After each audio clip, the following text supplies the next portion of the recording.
Have you ever noticed how you can be in a room full of people, laughing at the right moments, saying the right things, and still feel like you are speaking a slightly different emotional language? Like everyone got a handbook you never received. Like you are not broken, just tuned to another frequency. Maybe you have felt it since childhood. You were the kid who cried at movie scenes nobody else cared about, or the teen who could sense tension before anyone raised their voice, or the adult who walks away from a normal conversation and thinks, why did that feel heavy? Here is the psychology behind people who feel emotionally different. Not better, not worse, just different. And if you have carried that feeling quietly, this video will feel like someone finally turned on the lights. 1. You feel more because your brain is built for detection. Some people live in the world of obvious signals. Big smiles, clear anger, simple stories. But emotionally different people often live in micro signals. A small pause, a change in breathing, a joke that lands half a second too late, a compliment that sounds polite but not warm. Psychologists call this heightened sensitivity. In research, it is often linked to higher sensory processing sensitivity and stronger attention to subtle cues. Your nervous system does not filter as aggressively, so you notice more. And when you notice more, you feel more. The problem is not sensitivity. The problem is living in a world that rewards numbness.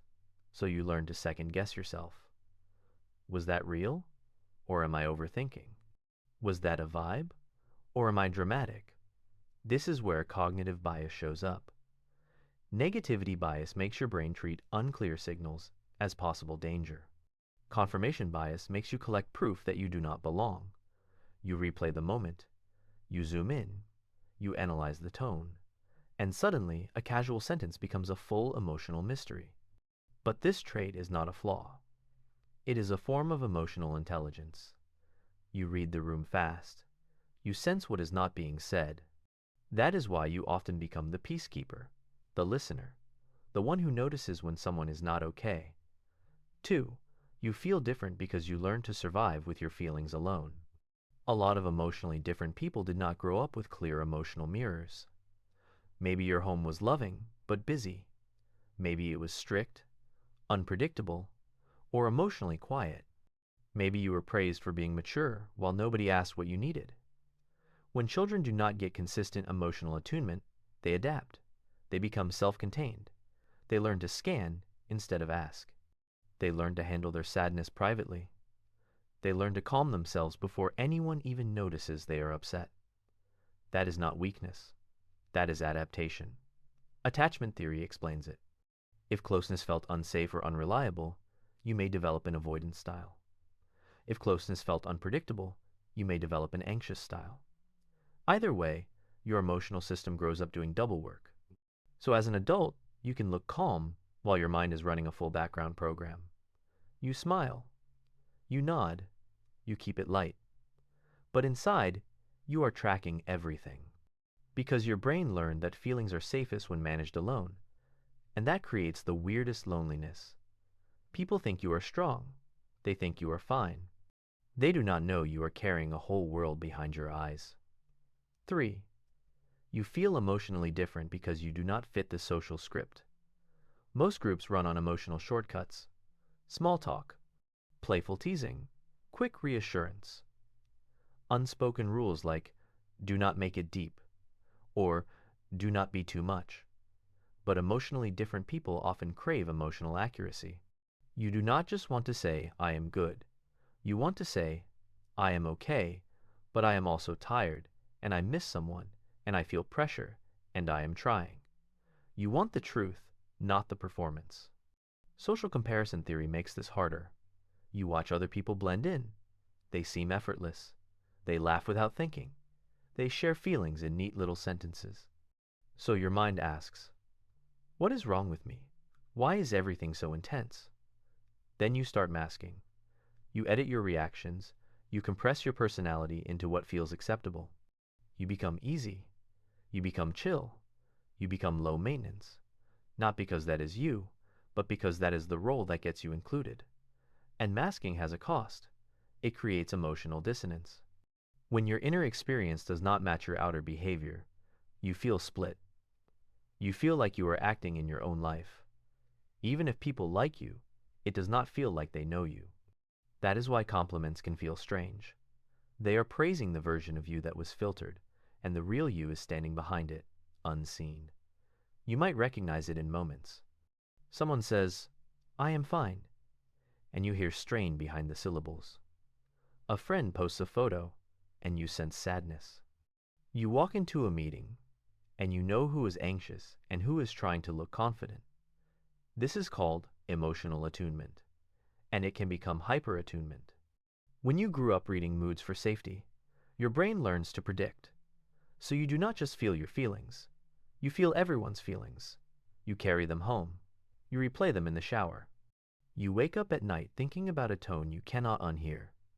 Rumination makes it stickier, because your mind believes that if you think long enough, you will finally control the outcome. But control is not closure. Sometimes the healthiest move is to name what is yours, release what is not, and let the unknown stay unknown. 4.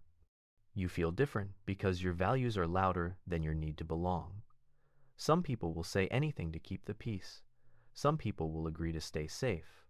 But emotionally different people often have a strong internal compass. They feel things deeply, so they care deeply. They notice injustice. They notice manipulation. They notice emotional cruelty disguised as jokes. And because they notice, they cannot always play along. This is where personality traits matter. Higher empathy, higher openness, and sometimes higher conscientiousness can make you less tolerant of fake behavior. You would rather be quiet than say what you do not mean. You would rather be alone than betray your own truth. But the world does not always celebrate that. Sometimes it punishes it. So you start to feel like you are too serious, or too sensitive, or too intense, when really you are just honest. There is also something called the spotlight effect. You think everyone is watching your reactions. You think your difference is obvious, so you shrink. You try to be smaller. But most people are not judging you as much as you think. They are busy managing their own insecurities. The real issue is that your emotional standards are high. You want real connection, not just company. And that means you can feel lonely in crowded places. 5. You feel different because your body remembers things your mind tries to forget.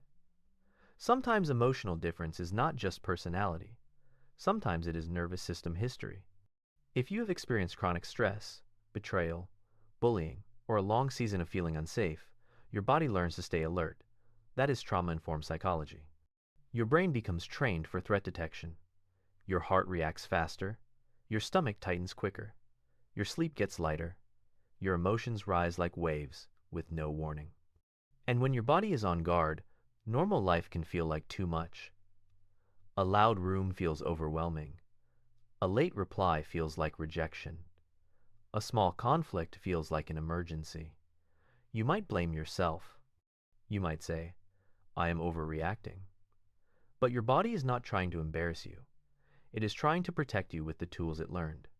This is also why some emotionally different people need more recovery time. They cancel plans. They go quiet. They recharge alone. Not because they hate people, but because their system burns energy faster. If this is you, the goal is not to harden. The goal is to regulate. Breathing, movement, boundaries, naming what you feel, learning to separate old danger from present discomfort. Because when you stop fighting your emotions, you stop feeling like an alien in your own skin. Now here is the twist. Feeling emotionally different can make you think you are unlovable, but it often means you are deeply aware. You sense layers. You pick up meaning. You can love with precision. You can notice people in a way that heals them. The challenge is learning where to place that gift. Not everyone deserves your depth. Not every space can hold your honesty. Not every relationship is safe for your softness. So here is your takeaway. If you feel emotionally different, stop asking, "What is wrong with me?" Start asking, "What happened to me? What is my nervous system protecting? And what kind of people make me feel safe enough to be real? Because the goal is not to fit in. The goal is to belong without abandoning yourself. If this video put words to something you have never been able to explain, stay close. Subscribe for more psychology that feels like a mirror, not a lecture. And if you want, share one line in the comments. When did you first realize you felt emotionally different? Someone reading it might feel less alone tonight.